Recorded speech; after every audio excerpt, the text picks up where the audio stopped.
On December 7th, 1979, it was finally happening. After 10 years since the cancellation of the TV show, Star Trek was returning to the big screen with all of our favorite heroes. William Shatner as Captain James T. Kirk, or rather Admiral James T. Kirk, Leonard Nimoy as Spock, DeForest Kelley as Dr. Leonard McCoy, Uhura, Sulu, Chekov, Scotty. They were all reuniting on the big screen. In this video, we're going to talk about the incredible effort to bring this movie to the big screen and how perilous the making of this film actually was. From crazy deadlines, to botched special effects, to an incomplete script, everything that could go wrong seemed to have gone wrong. So join me as we talk about the fascinating making of Star Trek the Motion Picture and what it took to get this film onto the big screen. The original Star Trek series is canceled in 1969 in only its third season. A furious letter-writing campaign begins, and it isn't enough to save the show. The cast and crew that were associated with the show thought they had a good run, but decided to go their separate ways. However, something extraordinary happened. Star Trek became a huge hit in syndication.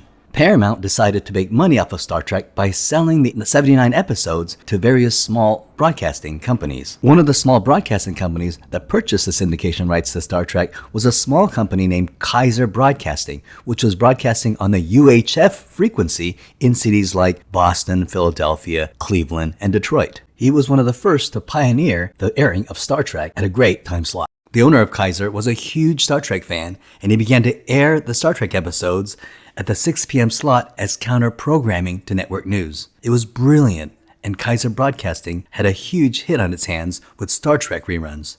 Soon, other broadcasting companies followed suit and purchased syndication rights from Paramount.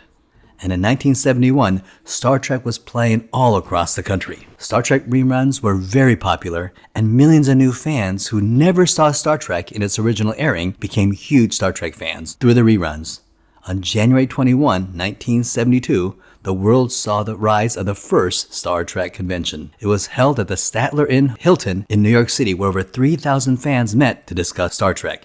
Gene Roddenberry and his wife Majel Barrett were guests along with series writer D.C. Fontana. Soon, Star Trek conventions were popping up everywhere in every city. And in 1972, Paramount released a new Star Trek series in the form of animation. Featured the voices of the original cast, William Shatner, Leonard Nimoy, DeForest Kelley, George Takei, and Nichelle Nichols, and used stories that were unused in the original series. It ran for 22 episodes and even won an Emmy in 1975 for Outstanding Entertainment in Children's Television. Today, Star Trek the Animated Series is highly regarded as a worthy low-budget follow-up to the original series. Star Trek mania had begun, and nothing signals success than merchandising. Paramount began merchandising Star Trek toys with various degrees of success. By far the most successful and memorable were the action figures by Mego Toys, released in 1974. These were 8-inch action figures dressed in cloth clothing. They even sold an Enterprise bridge with a transporter. In 1976, during Gerald Ford's presidency, NASA was going to launch a space shuttle named the Constitution. 400,000 Star Trek fans wrote into the White House, asked that the name of the shuttle be changed to the Enterprise, and the Ford administration did it. They talked to NASA, and in 1976, the shuttle was rechristened the Enterprise.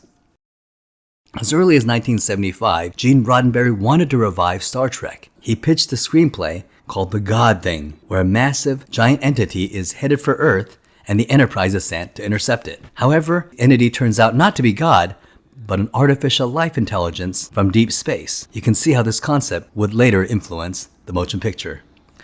However, executives at Paramount were not happy with this idea and worried about the potential controversy. Paramount enlisted many writers, including Harlan Ellison, to pitch story ideas.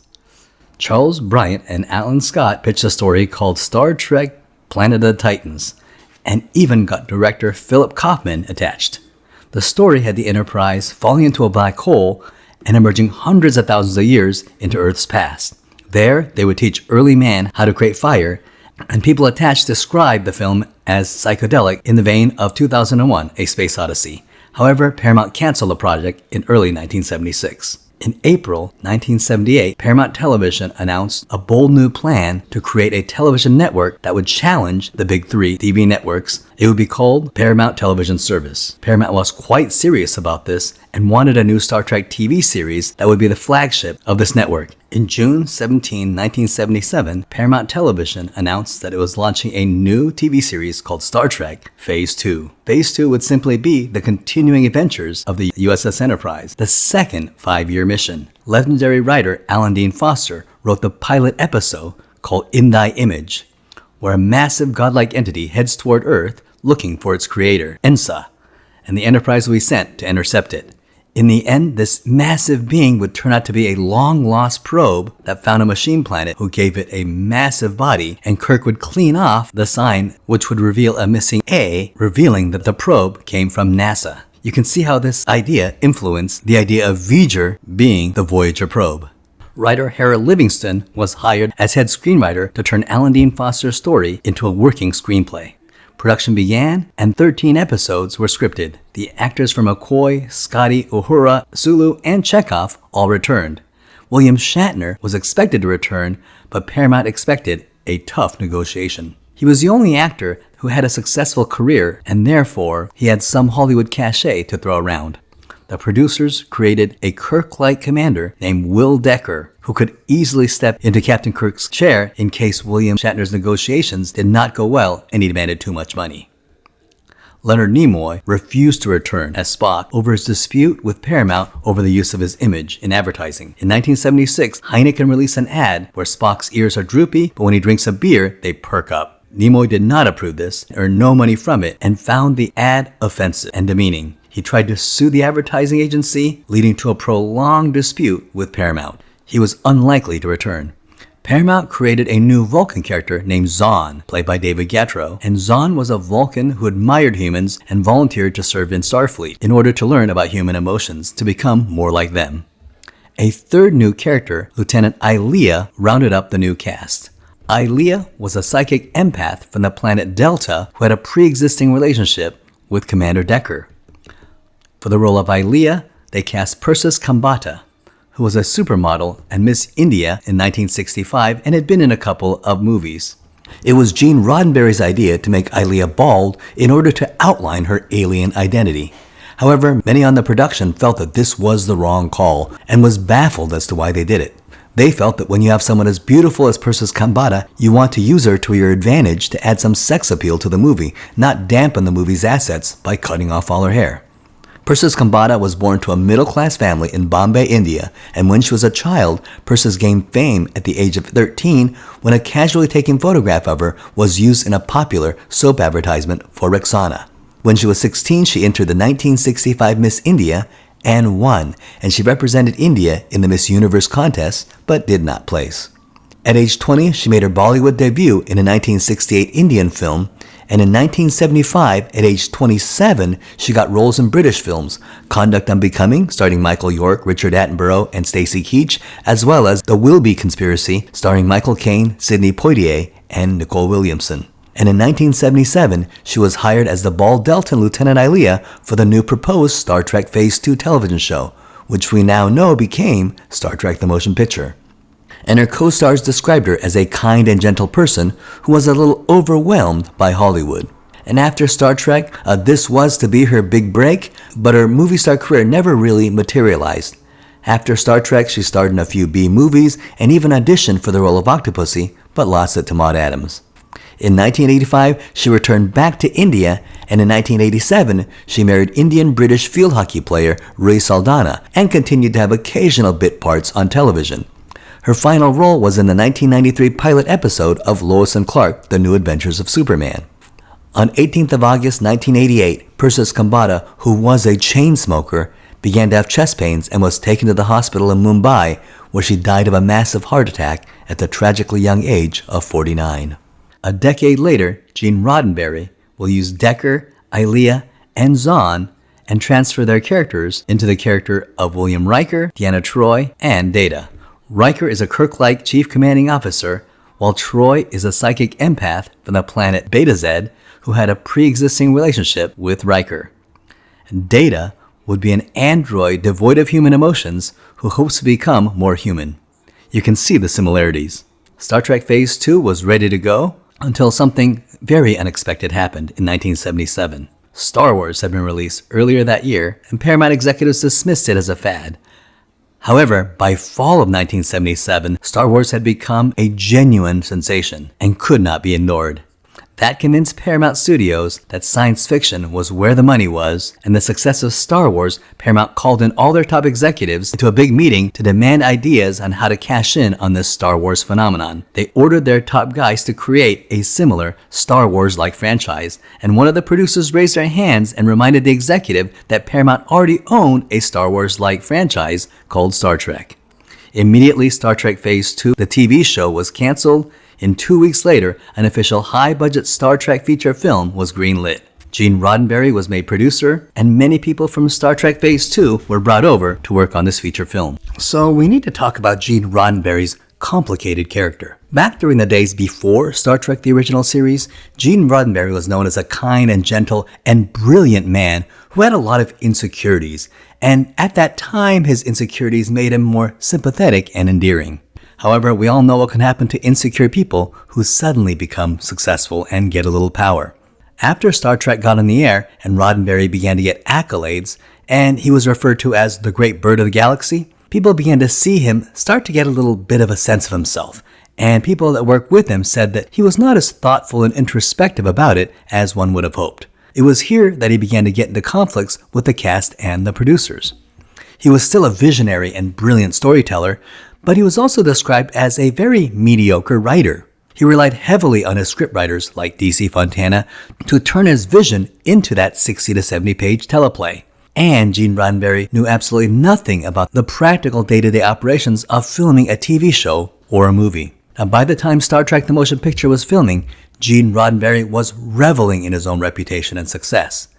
To Gene, he was the great bird of the galaxy, and no one could tell him otherwise. He would frequently get into conflicts with other filmmakers, especially other screenwriters, and he became very unmanageable.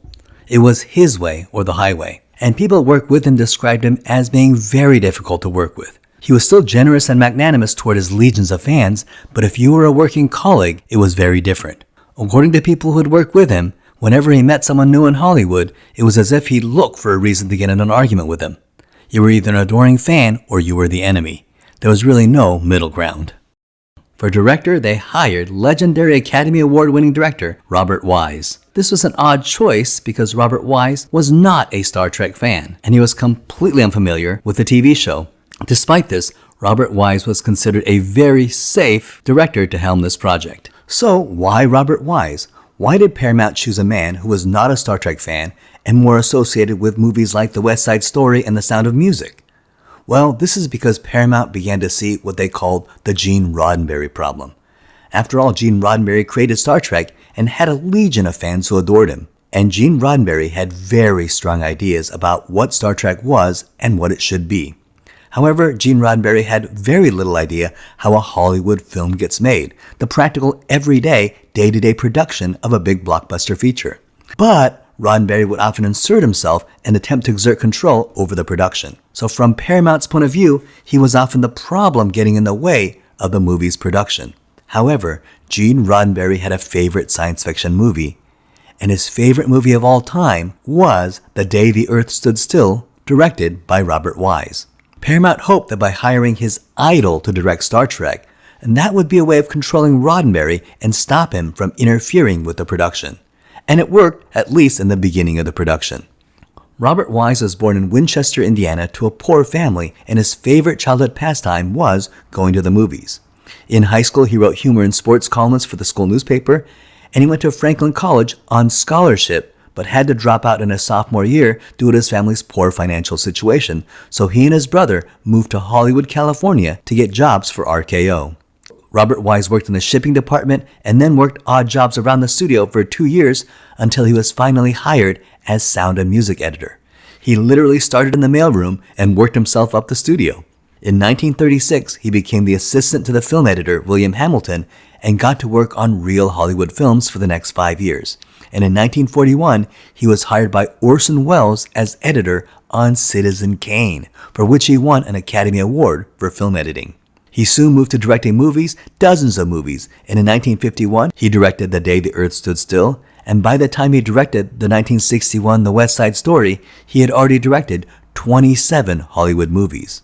And he would go on to direct the 1965 Sound of Music and the 1971 Andromeda Strain. He was very well respected in Hollywood as an effective director who understood the craft of filmmaking as well as the business side of the movie-making process, but still understood the art of movies and could make artistic movies that both critics and audiences loved. Wise was hired and given a budget of $16 million, but spoiler alert, this is going to get a lot higher. But Robert Wise was not a Star Trek fan, but his wife, his daughter, and his son-in-law were huge fans. When his wife read the script, she first asked, "Where's Spock?" Wise explained that Leonard Nimoy was not returning, and she said, "Without Spock, there is no Star Trek." And what really impressed Robert Wise was how vehemently his daughter and son-in-law agreed. And Robert Wise realized that they needed Leonard Nimoy. He had Paramount settle their disputes with Leonard Nimoy, pay him what he was asking for, and signed him for the movie. Unfortunately for David Gautreaux, this meant that Zahn was out. When Leonard Nimoy initially refused to reprise the role of Spock for Star Trek Phase 2, Gene Roddenberry created the character of Zahn, who was a full-blooded Vulcan in Starfleet. However, unlike Spock, who endeavored to be more Vulcan, Zahn was fascinated with humans and wanted to learn more about human emotions. And David Gautreaux was hired for the role of Zahn. Unfortunately, fans did not take to Zahn, or rather, were probably just upset that Spock would not be in Star Trek Phase 2 and took it out on poor David Gautreaux. But fans were not kind about it. He even received letters threatening to poison him if he didn't quit. So yeah, that really happened. When Robert Wise was brought on to direct and advocated for the hiring of Leonard Nimoy, Gene Roddenberry continued to advocate for David Gautreaux to play Zahn over Leonard Nimoy's Spock. And at one point, while Paramount was negotiating with Leonard Nimoy, Gene Roddenberry had a conversation with David Gautreaux, assuring him not to worry, that the role of Zahn was guaranteed, and that Paramount still wanted him over Leonard Nimoy. But then a few days later, Paramount settled their dispute with Nimoy, and Gautreaux was out. However, they were able to give Gautreaux a small role as Commander Branch, head of Space Station Epsilon 9, the one that gets destroyed by Vizier at the beginning of the movie. During this time, Leonard Nimoy approached David Gautreaux and had a frank conversation about him replacing Zahn and helped David Gautreaux process the loss of the role. David Gautreaux thought it was a very kind gesture and very wise of Leonard Nimoy to do something like that, and always appreciated it. Fortunately, David Gautreaux has had a very successful career as a character actor in Hollywood and has had parts in T.J. Hooker, The Fall Guy, L.A. Law, ER, Boston Legal, and the new Hawaii Five-0, NCIS, and The Goldbergs, and continues to work today at the age of 73. Paramount had pre-sold theater tickets for the price of $30 million for December 7, 1979, which was 18 months away. Paramount demanded the film be completed by this date or the theaters could sue Paramount.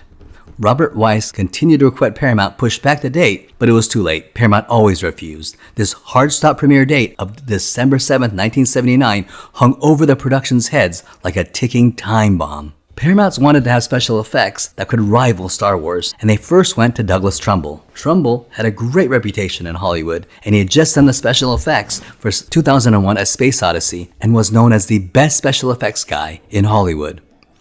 Paramount went to Douglas Trumbull and offered him the job of Star Trek: The Motion Picture. However, he declined because he wanted to do his own project. So Paramount needed to hire a special effects company. They accepted bids from various special effects companies all over town, and a production company called Able & Associates, headed by Robert Able, won the bid with the offer of $4 million. Robert Able was known mostly for being a documentary filmmaker. However, he sold himself to Paramount as a special effects company. This decision to use Able & Associates is going to haunt Robert Wise for months, but we'll talk about that in a moment. For the sets, many of them were already built for Star Trek Phase 2. However, that was built for a television show, not a feature film. Robert Wise wanted larger sets to convey the reality of what a huge starship would look like in the future. The USS Enterprise had to be redesigned for the big screen. The production crew was given a budget of $150,000 to redesign and create the new starship. The model was 8 foot long, and the larger size allowed many more details, and the warp nacelles would look sleeker, and it was also made with a lightweight aluminum, so the entire model only weighed 85 pounds. With the television Enterprise, the dorsal neck supports would weaken and shake. This time, they were reinforced with strong aluminum, which allowed the 8-foot model to be very sturdy and allowed movement without any weakening. Everyone was very pleased with the new Enterprise, and it was an amazing design. The character of Will Dacre remained uncast, so Robert Wise auditioned many actors, and Stephen Collins clearly stood out. He was not a Star Trek fan, so he was not intimidated by the character and was able to convey a strong leading man confidence. Stephen Collins was born in Des Moines, Iowa, and graduated Amherst College. After graduating, he pursued acting and found small roles as a character actor on shows like The Waltons and Charlie's Angels. Star Trek the Motion Picture was his big break. And after Star Trek, he had prominent roles in movies like Brewster's Millions, Jumping Jack Flash, and Stella. But his most notable role was as the patriarch, Reverend Eric Camden, on 11 seasons of Seventh Heaven, co-starring Star Trek IV's Catherine Hicks. And on the show, he played a decent, religious, benevolent, and heroic man. Well, on October of 2014, Collins was recorded secretly during a therapy session without Collins nor the therapist being aware that they were being recorded. And on that recording, Collins admitted to a past romantic encounter with a 14-year-old minor. Although it was not known how long ago it was assumed that it was over 20 or 30 years ago. And this was a huge scandal, and the Los Angeles Police Department got involved but could not find any substantiating evidence. Then Stephen Collins, who was 67 years old in 2014, in an interview with People magazine, admitted to 3 inappropriate encounters with underage girls, once in 1973, in 1982, and in 1994, and one of the girls was 11 years old at the time. 11 years old? So this is bad. This is pretty terrible, disgusting behavior. However, none of the women ever came forward, and apparently one of the women is now over 50 years old. Without any women coming forward, there were no charges filed. And so while there were no charges, his Hollywood career was immediately ended, and his long-running acting legacy was completely tarnished. And last year, his old co-stars, who were children at the time, now adults, came out publicly to denounce Stephen Collins. Gene Roddenberry wanted to redesign the costumes because he felt that the miniskirts, which may have been exciting for 1960, were too sexist, so he wanted to create a more modern look between the genders. Robert Wise also did not like the uniforms because he did not like the bright Technicolor costumes. Those bright colors work well on the small TV screen during the advent of television, but on the big screen, he worried that they would look too garish and distracting. Also, Wise was looking for verisimilitude. Bright red, yellow, and blue costumes just looked too fake. He wanted the uniforms to look realistic enough and resemble military uniforms. Therefore, he muted the colors to the more realistic pastel earth tones of gray, beige, and sky blue. And it's probably no coincidence that the color palette matches the earth tones of Star Wars, while other fans notice a similarity between the uniforms of Star Trek the Motion Picture and the 1975 television series Space 1999. As filming began, Robert Wise had an unusual problem. The screenplay was not completed. It was being written while the movie was being shot, and the ending wasn't even close to being finished. Soon they found themselves 8 weeks behind schedule while this hard deadline of December 7, 1979 was approaching. Some delays were technical, like lights coming out the wrong color, or a crew member accidentally electrocuting himself. Other delays were just the actors having fun, delaying production. Another occurred when the actress playing 𝐸 contracted a severe cold that resulted in severe respiratory distress. She had to be constantly removed from scheduling to move to a warmer climate to avoid hypercapnia. The scheduled 4 months of shooting stretched out to 6 months, and it was almost 2 months into filming, and the production still didn't have an ending to the movie. They had an Act 1 and Act 2, but they did not have an Act 3. None of the writers can come up with a working ending. Robert Wise went to everyone, including the cast, for suggestions on how to end the movie. Even William Shatner and Leonard Nimoy gave suggestions, but none of their ideas were really usable. It was John Povil who saved the day. Povil used to be Gene Roddenberry's assistant until Harold Livingston made him story editor and associate producer. John Povil came up with the idea that V'ger needed to evolve and bond with its creator, and the movie could end with Will Dacre merging with 𝐸, hence merging with V'ger, to create a new powerful sentient being that would fly off to explore new dimensions. While many didn't like this ending, Robert Wise liked it. It was good enough, and the ending was approved on December of 1978.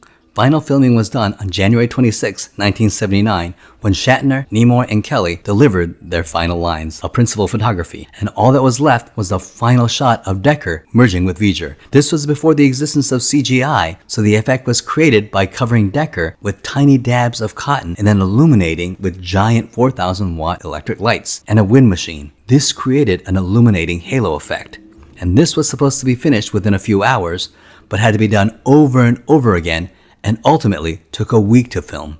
The movie was finally filmed, and the cast and crew celebrated with a wrap-up party. Robert Wise and Gene Roddenberry took a short break and returned to finish the movie. However, Robert Wise had a problem. Robert Abel had not delivered any special effects. In March 1979, a mere 9 months before the theater release of December 7th, the lawyers representing the theaters came in to remind Paramount that if this movie was not delivered to them by the 7th of December, they could be sued for, who knows, up to $100 million. The musical score was composed by legendary composer Jerry Goldsmith. Jerry Goldsmith was born in Los Angeles, California, and started playing piano at age 6, although he didn't get serious about music until he was 11 years old. At 18, he attended USC, but later dropped out to study music at the Los Angeles City College. At age 21, he got a job as a clerk for CBS and quickly began to be hired for writing musical scores. And one of his first TV jobs at CBS was writing the scores for several episodes of The Twilight Zone. And he remained at CBS writing music for 10 years. At age 31, he left CBS and wrote the musical score for Dr. Kildare, as well as The Man from U.N.C.L.E., and began writing for movies. Throughout the 1960s, he quickly established himself as one of the top musical film score composers, writing the music for The Planet of the Apes, Patton, Papillon, Tora Tora Tora, Logan's Run, The Omen, and many others. He's been nominated for 18 Academy Awards, making him one of the most nominated music composers of all time, but a distant second to his close friend, John Williams. However, he has only won one Academy Award for The Omen. And in 2017, he received a star on the Hollywood Walk of Fame. And he's considered one of the greatest music composers of all time. And Jerry Goldsmith hit gold with a new Star Trek theme. Gene Roddenberry liked the theme so much that he decided to use it for a Star Trek Next Generation TV show. He will go on to compose the themes to Star Trek V: The Final Frontier, Star Trek First Contact, Star Trek Insurrection, Star Trek Nemesis, as well as other films like Alien, Rambo First Blood Part 2, Rambo 3, Total Recall, Air Force One, Rudy, The Mummy, and many, many more. But what about the special effects? Robert Wise went to Abel & Associates and demanded to see what footage they had. And according to reports, Abel & Associates were having trouble delivering the special effects. It had almost been 10 months and millions of dollars spent, and they created almost no usable footage. Robert Abel was a loud, talkative man who dominated the room, and he was known to make a lot of promises. Many people in Hollywood consistently described him with one word: salesman. He impressed Paramount with lots of excellent ideas, but had no way of delivering them. It turned out that Abel & Associates were not experienced at special effects, and he had overpromised and did not know how to create the special effects needed for the movie. Robert Abel was clearly in over his head. He not only spent the $4 million bid, but an extra $1 million that was not initially authorized. He spent a total of $5 million of Paramount's money trying unsuccessfully to learn how to do the job. Abel & Associates had created zero usable footage. The usually calm Robert Wise flipped out and is supposedly to have said, "I don't want to see that SOB ever again." Paramount fired Abel & Associates and had to start completely from scratch. They did not have 1 second's worth of usable film and wasted $5 million of precious money, but Paramount had to cut their losses, and this would further inflate the budget by tens of millions of dollars. And with no usable special effects, Paramount was forced to go to Douglas Trumbull, and fortunately, Trumbull needed Paramount to do his own solo project. And Paramount played a hardball. They demanded he work on this project or they would never work in Hollywood again. Trumbull reluctantly accepted, and Trumbull was given the task of completing the special effects in only 6 months, starting with nothing. Douglas Trumbull was born in Los Angeles, California, and his father was an engineer who briefly worked in Hollywood creating the visual effects for the classic 1939 film, The Wizard of Oz. His mother was an artist who passed away when Doug was 7 years old. And as a child, Doug loved tinkering with mechanical and electrical gadgets, and he loved science fiction space movies. He attended El Camino Junior College and joined the Cartoonist Guild, and his style of choice was to draw photorealistic drawings of spaceships and aliens. However, Hollywood was not interested in his drawings because in the early 1960s, it was believed that no one wanted to see science fiction space movies about spaceships and aliens. Oh, how the times have changed. However, he was hired by Graphic Films, a small animation art studio that made short films for NASA and for the U.S. Air Force. He loved creating special effects and used creative, practical solutions of the time. And this got the attention of Stanley Kubrick, who hired him for the visual effects of 2001: A Space Odyssey. The project took 2 years, and not only did Douglas Trumbull create some incredible special effects, he developed a lot of new filmmaking techniques and really began to learn about the business of filmmaking. His work on the 1968 film 2001: A Space Odyssey won him an Academy Award. Although it was officially given to Stanley Kubrick, it did propel Douglas Trumbull to superstar status. In fact, when George Lucas was making Star Wars, his top choice was Douglas Trumbull, but had other commitments doing the visual effects for Close Encounters of the Third Kind. After Star Trek, he'll go on to do the special effects for Blade Runner and direct his pet project, the 1983 film Brainstorm. And in 1991, he directed Back to the Future: The Ride for Universal Studios. And in 2010, he was inducted into the Science Fiction Hall of Fame. Trumbull went to John Dykstra, founder of ILM, who did the special effects for Star Wars, and asked for help. They split into 2 teams and went immediately to work. Douglas Trumbull and his team started with the introduction of the Enterprise, where Scotty and Kirk see the new ship. Meanwhile, John Dykstra's team started with the Klingon ships that were being electrified by V'ger. Then Douglas Trumbull and his team began work on the inside of V'ger, and his team accomplished this by using multiple layers of matte paintings. It was years before CGI. The effects are beautiful and haunting. And Doug Trumbull and John Dykstra and Robert Wise went into crisis mode, and they worked 7 days a week, 24 hours a day for 6 straight months. And each team broke up into 8-hour shifts, working 24 hours a day, and even brought cots into their offices so they could sleep and then work. It was an amazing Herculean effort. Doug Trumbull, John Dykstra finished the job in 6 months. And what you see on screen is the Herculean effort by these 2 cinematic geniuses. They did a phenomenal job, but apparently it was at a great physical and mental cost. Douglas Trumbull had insomnia and ulcers, and even ended up in the hospital immediately after completion of the film. At the end of production, the initial $16 million had ballooned to $46 million, which is worth $193 million when adjusted for inflation, and was the most expensive movie to date. But Paramount didn't really care at this point because they were more worried about the potential lawsuit, a possible $100 million lawsuit if they didn't deliver this movie on time. Meanwhile, Robert Wise continued to edit the film in order to make the December 7th release date. The Paramount executives told him, "I don't care if this movie has black tape where the special effects are supposed to be. I need a cut of this film in the theaters by December 7th. Paramount was so certain that they would not make the December 7th date and that they would be sued that they began to set up a fall guy. And that fall guy was, of course, Robert Abel. Robert Wise was editing the film as late as December 5th, 2 days before the release of the film, and he didn't even have time to dry the film. When the actual film arrived at the premiere, it was still wet from the processing, and Robert Wise just assumed correctly that the film would dry while being played in the projectors.